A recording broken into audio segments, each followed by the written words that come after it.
আজকের আলোচনার বিষয় হলো ইসলামী দেশের সকল নাগরিক, সকল ব্যক্তি যেন ভালোভাবে চলে। তারা তাদের আমিরের সাথে, তারা তাদের নেতার সাথে, তারা তাদের দেশের যে দায়িত্বশীল আছে, তারা তাদের প্রতিষ্ঠানের যে দায়িত্বশীল আছে, তাদের সাথে যেন ভালো আচরণ করে। তো ভালো আচরণের কি কি দিক আছে, এই ধরনের 5টা দিক নিয়ে কোরআন এবং হাদিসের আলোকে আমরা আলোচনা করব। যে জনগণের উপর কি দায়িত্ব, জনগণের উপর যে সকল দায়িত্ব রয়েছে, তন্মধ্য হতে 5টি দায়িত্ব আমরা কোরআন এবং হাদিসের আলোকে আলোচনা করব, যাতে করে কখনো যদি আমরা ইসলামী খেলাফত, ইসলামী ইমারত প্রতিষ্ঠা করতে পারি, তাহলে যেন আমরা এই সকল বিধানগুলো মেনে চলি। সর্বপ্রথম বিষয় হলো আল্লাহ রাব্বুল আলামিন ইসলামী আমিরের, ইসলামী খেলাফতের আনুগত্যকে জরুরি করে দিয়েছেন। তিনি যেই বিষয়গুলো বলবেন সেই বিষয় সবার মানা জরুরি, যদি কোরআন হাদিস অনুযায়ী হয়, যদি হক অনুযায়ী হয়, যদি কুফরি না হয়, তাহলে অবশ্যই তার কথাগুলো আমাদের সকলকে মেনে নিতে হবে। তাহলে 1 নম্বর বিষয় কি, যে আমিরের ইতাআত, অনুগত্য। যিনি নেতা হবেন তাকে তার অনুগত হতে হবে, তার সকল বিষয় মেনে নিতে হবে, যদি কোরআন হাদিসের বিপরীত না হয়, যদি কুফরি না হয়। এই বিষয়ে আল্লাহ রাব্বুল আলামিন সূরা নিসার 59 নম্বর আয়াতের মধ্যে ইরশাদ করেন, ইয়া আইয়ুহাল্লাযীনা আমানু, হে মুমিনরা, আতিউল্লাহ ওয়া আতিউর রাসূল, তোমরা আল্লাহর আনুগত্য করো, তোমরা রাসূলের আনুগত্য করো। এরপরে 3 নম্বরে আল্লাহ রাব্বুল আলামিন বলেন, ওয়া উলিল আমরি মিনকুম, তোমাদের মধ্যে যারা উলিল আমর আছে, তো উলিল আমরের অনুসরণ করতে হবে। উলিল আমর কারা? মুফাসসিরিনে কেরাম এখানে উলিল আমর বিষয়ে 2টা তাফসীর করেছেন। একটা হলো উলামা, আরেকটা হলো রুআসা। উলামার অর্থ হলো যারা কোরআন হাদিসের ব্যাখ্যা করেন, ইসলামী আইন বিষয়ে ভালোভাবে জানেন, তারা হলেন উলামা। আর দ্বিতীয় দল হলেন রুআসা, অর্থাৎ ইসলামের এই সকল জ্ঞান বিজ্ঞান যারা সমাজে বাস্তবায়িত করেন, যে সকল নেতা, যে সকল রাষ্ট্রপ্রধান, তারাও এর অন্তর্ভুক্ত। তাহলে আল্লাহ এবং আল্লাহ রাসূলকে মানার পরেই উলামা এবং রাষ্ট্রপ্রধানদেরকে মানার কথা বলা হয়েছে। মানার পরে যদি কোনো বিষয়ে যদি মতপার্থক্য হয়, তাহলে সমাধান কিভাবে হবে? ফাইন তানাযাআতুম ফি শাইইন ফারুদ্দুহু ইলাল্লাহ ওয়ার রাসূল, যদি কোনো বিষয়ে তোমাদের মতপার্থক্য হয়, তাহলে তোমরা আল্লাহ এবং তার রাসূলের কাছে, অর্থাৎ কোরআন হাদিসের কাছ থেকে সমাধান নেবে। কোরআন হাদিসে যে সমাধান দিবে, নেতা এবং যারা অনুসারী সবাইকে এটা মেনে নিতে হবে। ইন কুনতুম তুমিনুনা বিল্লাহি ওয়াল ইয়াউমিল আখির, যদি তোমরা আল্লাহর প্রতি এবং আখিরাতের প্রতি ঈমান এনে থাকো, অর্থাৎ যদি তোমরা মুসলমান হয়ে থাকো, তাহলে কোরআন হাদিসের যে সমাধান, নেতা এবং অনুসারী সবাইকে মেনে নিতে হবে। যালিকা খায়রু ওয়া আহসানু তাওয়িলা, এটা উত্তম এবং সুন্দর ব্যাখ্যা। গণতন্ত্রের ভিতরে দেখা যায় যে যারা রাষ্ট্রপ্রধান তারা একরকম কথা বলে, যারা জনগণ একরকম কথা বলে। রাষ্ট্রপ্রধানের কথা জনগণ না মানলে তারা রাষ্ট্রপ্রধানের বিপক্ষে বিভিন্ন ধরনের আন্দোলন করে, রাষ্ট্রপ্রধানকে নামিয়ে দেওয়ার চেষ্টা করে, ব্যাপক বিশৃঙ্খলা হয়। তো রাষ্ট্রপ্রধান চায় তার মত সমাজে প্রতিষ্ঠা করতে, আর জনগণ চায় জনগণ অনুযায়ী যেন দেশের আইন হয়। স্বাভাবিক এখানে গন্ডগোল হবেই, একমত হওয়ার ঐক্যে আসার তো কোনো জায়গা নেই। কিন্তু ইসলামে সুন্দর একটা ঐক্যের জায়গা রাখা হয়েছে। যদি নেতা এবং অনুসারী, রাষ্ট্রপ্রধান এবং জনগণের যদি কোনো বিষয়ে মত পার্থক্য হয়, তাহলে ইসলাম কি সমাধান দেয়? রাষ্ট্রপ্রধানের যিনি সৃষ্টিকর্তা, সকল জনগণের যিনি সৃষ্টিকর্তা, তার কাছে তোমরা ফিরে যাও। আল্লাহ তাআলা এবং আল্লাহর রাসূলের আদেশ মানার ক্ষেত্রে জনগণেরও কোনো আপত্তি থাকার কথা নয়, রাষ্ট্রপ্রধানেরও কোনো আপত্তি থাকার কথা নয়। তাহলে ইসলাম এখানে এসে জনগণ এবং রাষ্ট্রপ্রধানদেরকে একসাথে করে দিয়েছে, একতাবদ্ধ করে দিয়েছে। এখান থেকে বের হওয়ার সুযোগ নেই। যদি আমরা এখানে একতাবদ্ধ হয়ে যাই, তাহলে রাষ্ট্রপ্রধান এবং জনগণের যে মারামারি, হানাহানি, এটা আর থাকবে না, সবাই একতাবদ্ধ হয়ে যাবে। ইসলাম এভাবে সমাজে শান্তি প্রতিষ্ঠা করেছে, যে তোমার কথাও না, জনগণের কথাও না, আল্লাহর পৃথিবীতে কার আইন চলবে? আল্লাহর আইন চলবে। এরপর একটা হাদিস এই বিষয়ে আলোচনা করা হচ্ছে। ক্বালা ইবনু উয়াইনা রাহিমাহুল্লাহ, বিশিষ্ট মুহাদ্দিস ইবনু উয়াইনা রাহিমাহুল্লাহ বলেন, সাআলতু যায়েদ ইবনে আসলামা আনহা আই আন উলিল আমরি, যে যায়েদ বিন আসলাম রাদিয়াল্লাহু আনহু রাহিমাহুল্লাহকে আমি উলিল আমর বিষয়ে প্রশ্ন করলাম যে উলিল আমর কারা। ফি হাযিহিল আয়া, এই বিষয়ে ওয়ালাম ইয়াকুন বিল মাদিনাতি আহাদুন ইউফাসসিরুল কোরআন বা'দা মুহাম্মদ বিন কা'ব মিসলুহু, যে বিশিষ্ট মুফাসসির মুহাম্মদ বিন কা'বের পরে তার মতো তাফসীর মদিনাতে আর কেউ করতেন না। অনেক সুন্দর তাফসীর তিনি করতেন। ফাকালা ইকরা মা ক্বাবলাহা তারিফ, এর আগে কোরআনের যে আয়াতগুলো এই বিষয়ে আরো জানো সেগুলো বলো। ফাকরাতু, তখন আমি পড়লাম, ইন্নাল্লাহা ইয়া'মুরুকুম আন তুআদ্দুল আমানাতি ইলা আহলিহা, যে আল্লাহ তাআলা আদেশ করেন যে তোমরা আমানত তার হকদারের কাছে পৌঁছে দাও, তোমরা আমানত তার হকদারের কাছে পৌঁছে দাও। ওয়া ইযা হাকামতুম বাইনান নাস আন তাহকুমু বিল আদল, যখন তোমরা মানুষের মাঝে বিচার করবে তখন ন্যায় পরায়ণতার সাথে তোমরা বিচার করবে, ইনসাফের সাথে বিচার করবে। ফাকালা হাদিহি ফিল উলাদ, তো তখন বিশিষ্ট মুফাসসির যায়েদ বিন আসলাম রাদিয়াল্লাহু আনহু বলেন যে এই বিষয়টা হলো ওলাদদের ক্ষেত্রে, অর্থাৎ যারা রাষ্ট্রপ্রধান আছে তাদের ক্ষেত্রে, অর্থাৎ উলিল আমর দ্বারা উদ্দেশ্য এখানে রাষ্ট্রপ্রধান। তারা যে আদেশগুলো দিবেন এই আদেশগুলো জনগণের উপরে মেনে চলা বাধ্যতামূলক হবে, যদি কোরআন হাদিসের বিপরীত না হয়। এই বিষয়ে আরেকটি হাদিস তিরমিজি এবং মুসলিম শরীফে বর্ণিত হাদিস আব্দুল্লাহ ইবনে মাসউদ রাদিয়াল্লাহু আনহু থেকে বর্ণিত, তিনি বলেন, ক্বালা রাসূলুল্লাহ সাল্লাল্লাহু আলাইহি ওয়াসাল্লাম, রাসূলুল্লাহ সাল্লাল্লাহু আলাইহি ওয়াসাল্লাম বলেন, ইন্নাহা সাতাকুনু বা'দি আসারাতান ওয়া উমুরান তুনকিরুনাহা, যে আমার পরে তোমরা দেখবে যে একজনকে প্রাধান্য দিয়ে দেওয়া হচ্ছে, একজনকে অযৌক্তিকভাবে আরেকজনের উপর এগিয়ে দেওয়া হচ্ছে, পদোন্নতি দেওয়া হচ্ছে, যে দায়িত্ব পাওয়ার উপযুক্ত তাকে না দিয়ে আরেকজনকে দেওয়া হচ্ছে, এমন ব্যাপকভাবে।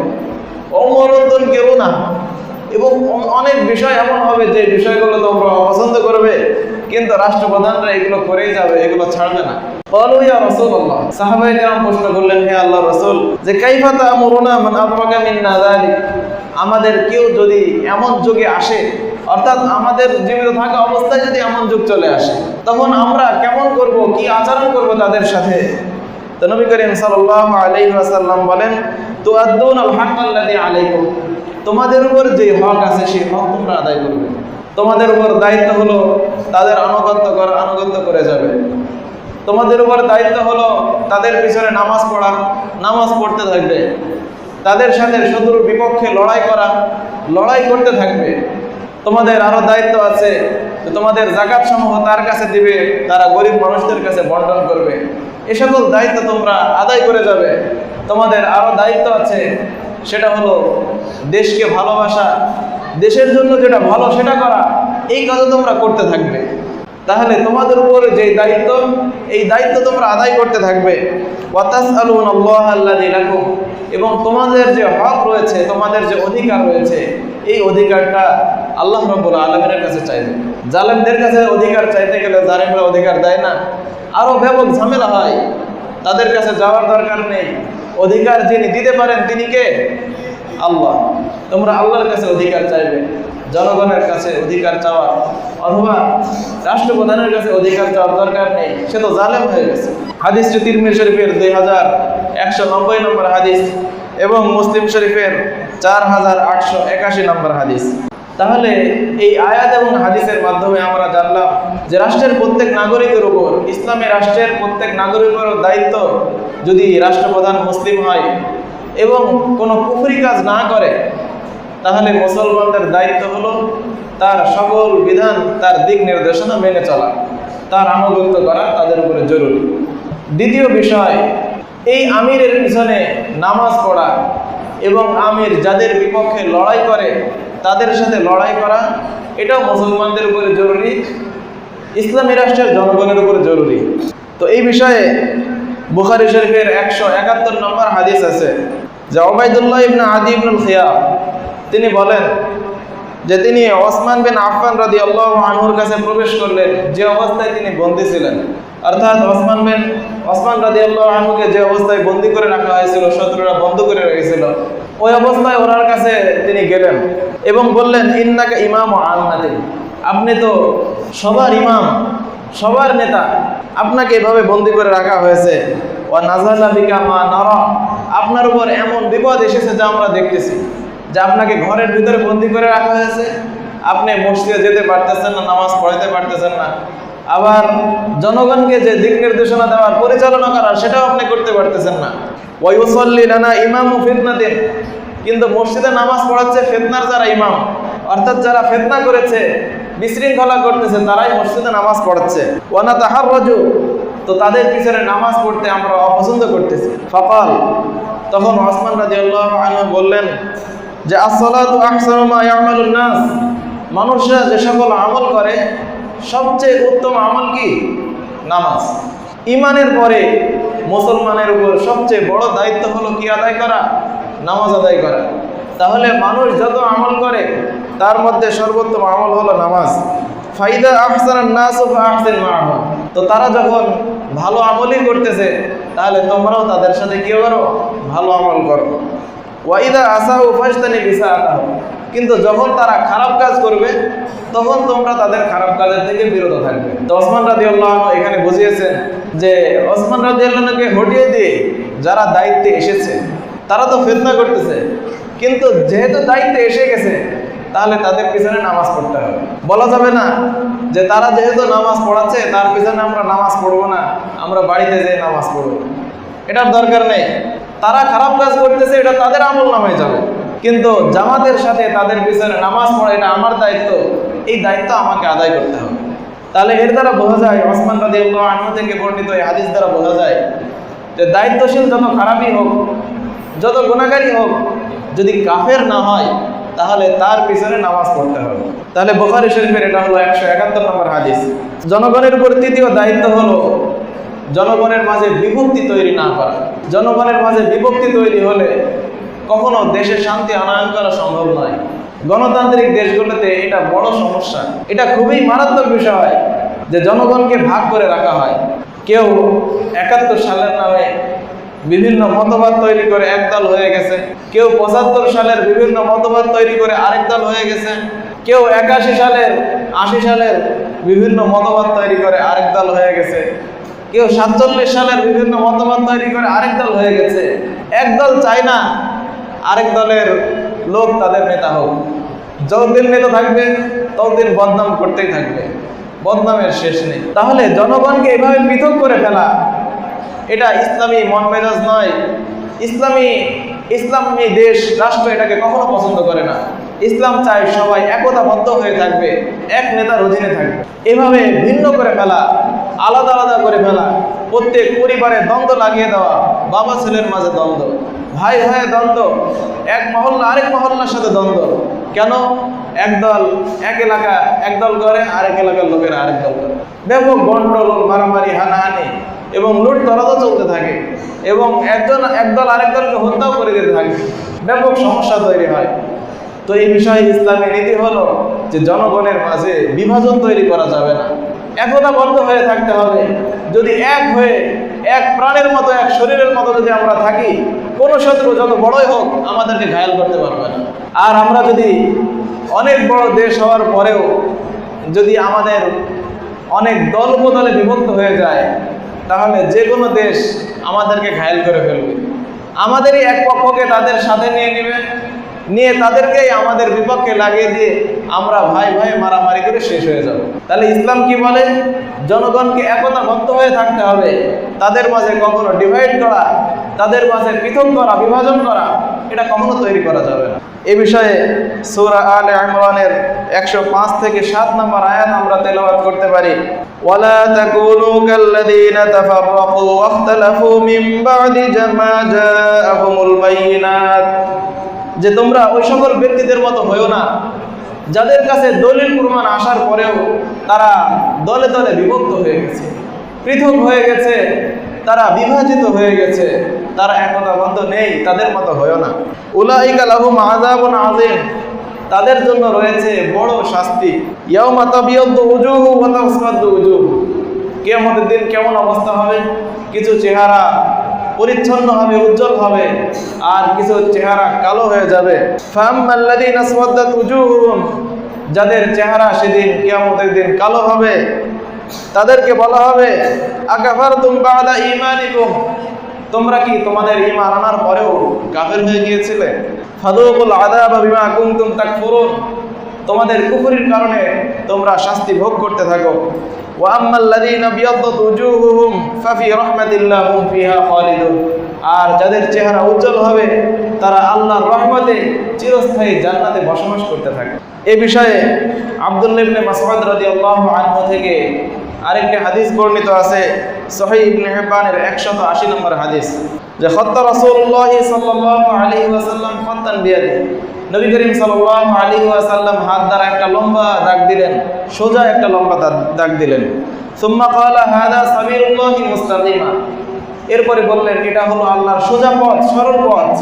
সুম্মা খাত্তা আন ইয়ামিনি ওয়া শিমালি, এরপরে এই লম্বা দাগের ডান পাশে কিছু দাগ দিলেন, বাম পাশে কিছু দাগ দিলেন, দাগ দিয়ে বললেন সুম্মা ক্বালা হাযিহি সুবুল লাইসা মিনহা সাবিলুন ইল্লা আলাইহি শাইতান ইয়াদউ ইলাইহি, এই প্রত্যেক বাঁকা পথে এক একজন শয়তান আছে, এই বাঁকা পথের দিকে মানুষকে ডাকতে থাকে। তো এখন আমাদের করণীয় কি? এই বাঁকা পথের দিকে যাব, নাকি আল্লাহ তাআলার যে সোজা পথ দিয়েছেন সূরা ফাতিহার মধ্যে যে আল্লাহ তাআলা বলেছেন ইহদিনাস সিরাতাল মুস্তাকিম, হে আল্লাহ আমাদেরকে সরল সঠিক পথ দেখান, সিরাতাল্লাযীনা আন'আমতা আলাইহিম, ওই সকল ব্যক্তিদের পথ যাদের উপর আপনি নিয়ামত দান করেছেন। তো আমরা কি সোজা পথে যাব, নাকি শয়তান যে আলাদা আলাদা বিভিন্ন দল উপদলে ভাগ করার জন্য আমাদেরকে ফিতনায় ফেলার জন্য যে শয়তান ডাকতেছে সেদিকে যাব? তো বুদ্ধিমানের কাজ তো হবে সরল সঠিক পথে যাওয়া, যেই পথে সবাই যাচ্ছে সরল সঠিক পথ, এই পথে আমরা যাব। যদি দলে দলে বিভক্ত হয়ে যায় শয়তান আমাদেরকে শেষ করে দিবে। এরপরে ইবনে মাসউদ রাদিয়াল্লাহু আনহু বলেন, নবী করিম সাল্লাল্লাহু আলাইহি ওয়াসাল্লাম কোরআনের আয়াত পড়ে আমাদেরকে শোনালেন যে ওয়া আন্না হাযা সিরাতী মুস্তাকিমা, যে এটা হলো আমার সরল সঠিক পথ, ফাত্তাবিউহু, তোমরা এই সরল সঠিক পথের অনুসরণ করো, ওয়ালা তাত্তাবিউস সুবুল, এবং বিভিন্ন যে পথ আগে আশপাশ দিয়ে বাঁকা বের হয়ে গেছে এই পথগুলোর অনুসরণ করো না। ফাতাফাররাকা বিকুম আন সাবিলি, তাহলে তোমরা আল্লাহ তাআলার পথ থেকে শয়তান তোমাদেরকে বিমুখ করে দিবে, দূর করে দিবে। যালিকুম ওয়াসাকুম বিহি লাআল্লাকুম তাত্তাকুন, যে আল্লাহ রাব্বুল আলামিন এই বিষয়ে তোমাদেরকে ওসিয়ত করতেছেন, দৃঢ়ভাবে তোমাদেরকে নির্দেশ দিচ্ছেন, যাতে করে তোমরা মুত্তাকি হতে পারো, আল্লাহকে ভয় করতে পারো। তাহলে যে বিভিন্ন দলে দলে বিভক্ত হয়ে যাওয়া, এটা ইসলামী রাষ্ট্রের কাজ নয়, মুসলমানদের কাজ নয়, বরং মুসলমানদের কাজ হলো একজন আমিরের মাথাহাতে একতাবদ্ধ হয়ে থাকা। এ বিষয়ে আবু হুরায়রা রাদিয়াল্লাহু আনহু থেকে আরেকটি হাদিস বর্ণিত আছে, মুসলিম শরীফের 4892 নম্বর হাদিস। আন আবি হুরায়রা রাদিয়াল্লাহু আনহু আন্নান নবিয়্য সাল্লাল্লাহু আলাইহি ওয়াসাল্লাম قال من خرج من الطاعة وفارق الجماعة فمات ميتة جاهلية ومن قاتل تحت راية عمية يغضب لعصبية أو يدعو إلى عصبية أو ينصر عصبية فقتل فقتلة جاهلية ومن خرج على أمتي يضرب برها وفاجرها ولا يتحاشى من مؤمنها ولا يفي لذي عهد عهدا فليس مني ولست منه। নবী করিম সাল্লাল্লাহু আলাইহি ওয়াসাল্লাম বলেন, যে ব্যক্তি আনুগত্য থেকে বের হয়ে গেল এবং মুসলমানদের যে একতাবদ্ধ জামাত, এই জামাত থেকে যারা বের হয়ে গেল এবং এরপরে মারা গেল, তাহলে সে জাহেলি মারা যাওয়ার মতো মারা গেল, কেমন যেন সে ইসলাম থেকে বের হয়ে মারা গেল। ওয়ামান কাতালা তাহতা রায়াতিন উমিয়াতিন, যে ব্যক্তি জাতীয়তাবাদের পতাকার নিচে লড়াই করলো, ইয়াকদাবুল আসাবিয়া, তার রাগ হলো জাতীয়তাবাদের ভিত্তিতে, আও ইয়াদউ ইলা আসাবিয়া, সে জাতীয়তাবাদের দিকেই ডাকে, আও ইয়ানসুরু আসাবিয়াতান, অথবা জাতীয়তাবাদকে সে সাহায্য করে, ফাকুদিলা, এই অবস্থায় সে মারা গেল, ফাকিদাতান জাহিলিয়া, সে ইসলাম বহির্ভূত হয়ে ইসলাম থেকে বের হয়ে কেমন যেন জাহিলি মারা যাওয়ার মতো সে মারা গেল। ওমান খরাজা আলা উম্মতি, যে ব্যক্তি আমার উম্মতের বিপক্ষে বের হলো, অস্ত্র নিয়ে উম্মতের বিপক্ষে লড়াই করলো, ইয়াদরিবু বাররাহা ফাজিরাহা, এই উম্মতের ভালো লোকদেরকেও সে হত্যা করে, খারাপ লোকদেরকে হত্যা করে, ওয়ালা ইয়াতাহাশা মিন মুমিনিহা, এবং মুমিনদেরকে সে নিরাপত্তা দেয় না, ওয়ালা ইয়াফি লিদি আহাদিন আহদা, এবং কোনো যে আহাদের সাথে যে সকল অঙ্গীকার করেছিল এই অঙ্গীকারকারীদের সাথে তাদের অঙ্গীকার রক্ষা করে না, ফালাইসা মিন্নি ওয়ালাস্তু মিন, নবী করিম সাল্লাল্লাহু আলাইহি ওয়াসাল্লাম বলেন, সেও আমার দলভুক্ত নয়, আমিও তার দলভুক্ত নয়।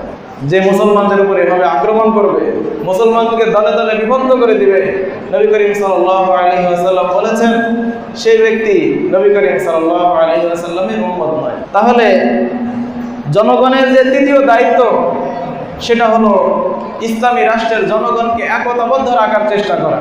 যদি একতাবদ্ধ না করা হয় তাহলে ব্যাপক সমস্যা হয়ে যাবে। যে সমস্যাগুলো আমরা ভুগতেছি, একদল আরেক দলের নেতাকে কখনো মেনে নিতে চায় না, ইসলাম দ্বিতীয় নেতাকে তো স্বীকারই করে না। 4 নম্বর, জনগণের 4 নম্বর দায়িত্ব হলো যে ইসলামী রাষ্ট্রের যে আমির থাকবে, ইসলামী রাষ্ট্রের যে ইমাম থাকবে, তার বিপক্ষে কখনো লড়াইয়ে যাওয়া যাবে না, তার বিপক্ষে কখনো বিপ্লব তৈরি করা যাবে না। যে আদমুল খুরুজ আলাইহি মা লাম ইয়ারা কুফরান বাওয়াহা, স্পষ্ট যদি কুফরি দেখা যায় তখনই তার বিপক্ষে লড়াই করতে হবে, স্পষ্ট কুফরি দেখার আগ পর্যন্ত তার বিপক্ষে লড়াই করা যাবে না।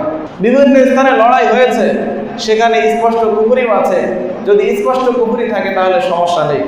এই বিষয়ে ইমাম আবু হানিফা রাহিমাহুল্লাহ বলেছেন, ইন কানা নাসু মুজতামিআইনা ইলা ইমামিল মুসলিমিন, যদি মুসলমানদের ইমামের সাথে কোনো মুসলমানদের নেতা এবং মুসলমান রাষ্ট্রপ্রধানের সাথে যদি জনগণ একতাবদ্ধ হয়ে থাকে, ওয়ান নাসু আমিরুন ওয়াসসুবুল আমিনা, জনগণ সবাই নিরাপত্তার সাথে আছে, রাস্তাও নিরাপদ আছে, ফাখরাজা নাসুন মিম্মান ইয়ানতাহিলুল ইসলাম আলা ইমামি আহলিল জামাআহ, কোনো নামধারী মুসলিম দল তারা এই মুসলিম সরকারের বিপক্ষে, মুসলিম রাষ্ট্রের বিপক্ষে দাঁড়িয়ে গেল, ফায়ামবাগি লিল মুসলিমিন আইয়ুইলু ইমাম আহলিল জামাআহ, তাহলে মুসলমানদের উচিত যে মুসলমানদের মূল ইমাম এতদিন যিনি দায়িত্ব পালন করে আসছেন, রাষ্ট্রপ্রধান হয়ে আসছেন, তার সহযোগিতা করতে হবে।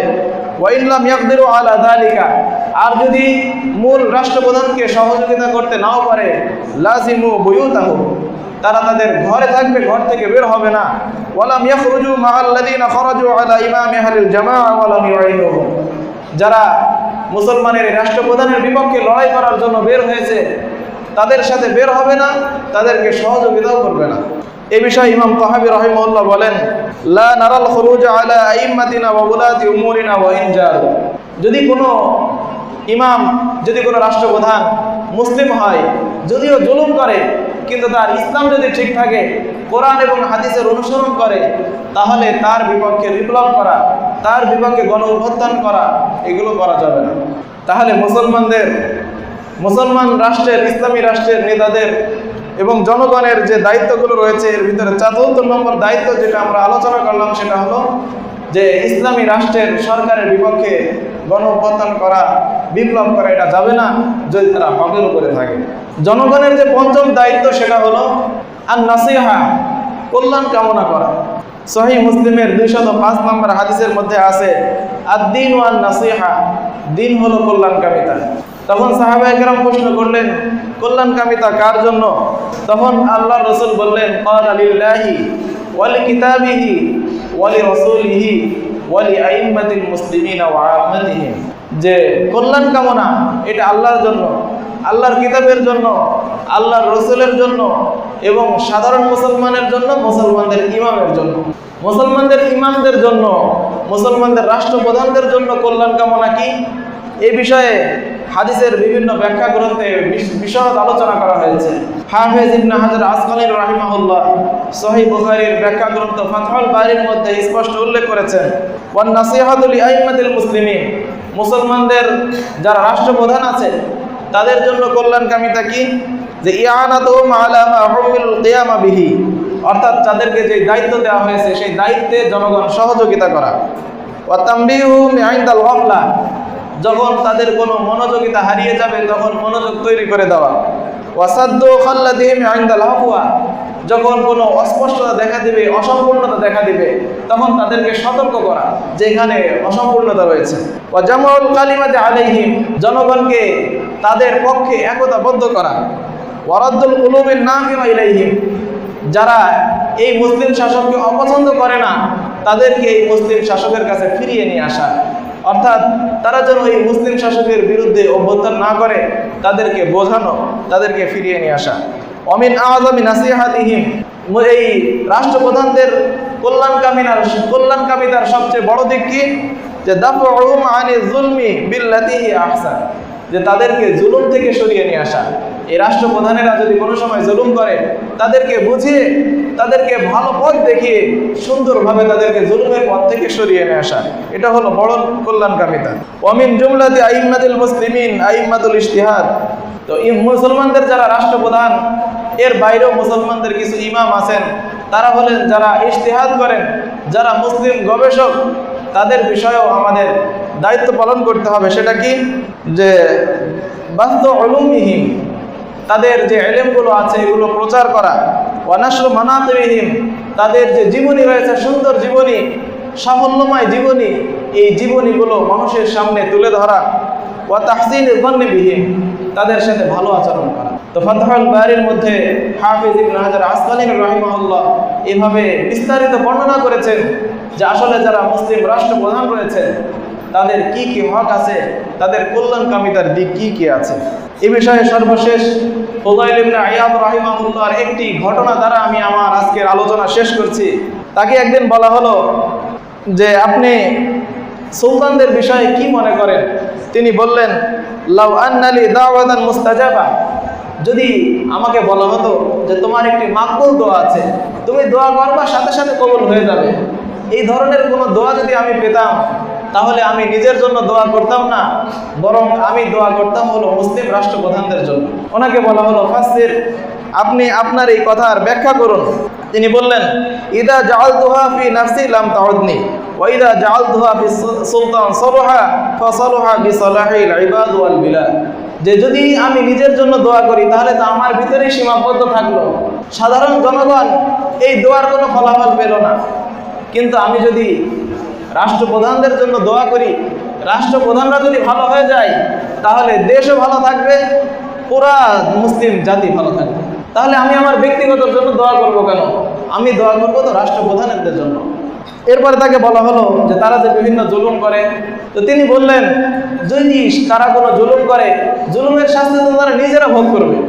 আর যদি তাদেরকে আমরা দোয়ার মাধ্যমে ভালো দিকে আনতে পারি, এই ভালো দিকে আনার কারণে সেই সব আমিও পাবো, আর এই শান্তি সারা দেশ এবং সারা জনগণ সবাই পাবে। এজন্য আমরা যারা মুসলিম আছি আমাদেরকে সতর্ক হতে হবে। ইসলামী রাষ্ট্র কীভাবে কায়েম হয় সেই ধরনের চেষ্টা আমাদের থাকতে হবে। ইসলামী রাষ্ট্রের জনগণের কি দায়িত্ব, মুসলিম রাষ্ট্রপ্রধানদের কি দায়িত্ব হবে, এ সকল দায়িত্ব একজন আলেম হিসাবে, একজন তালেবুল ইলম হিসাবে, একজন সচেতন মুসলিম হিসাবে আমাদের সবার জানার দরকার। আল্লাহ তাআলা এই বিষয়গুলো জেনে সে অনুযায়ী আমাদের আমল করার তৌফিক দান করুন।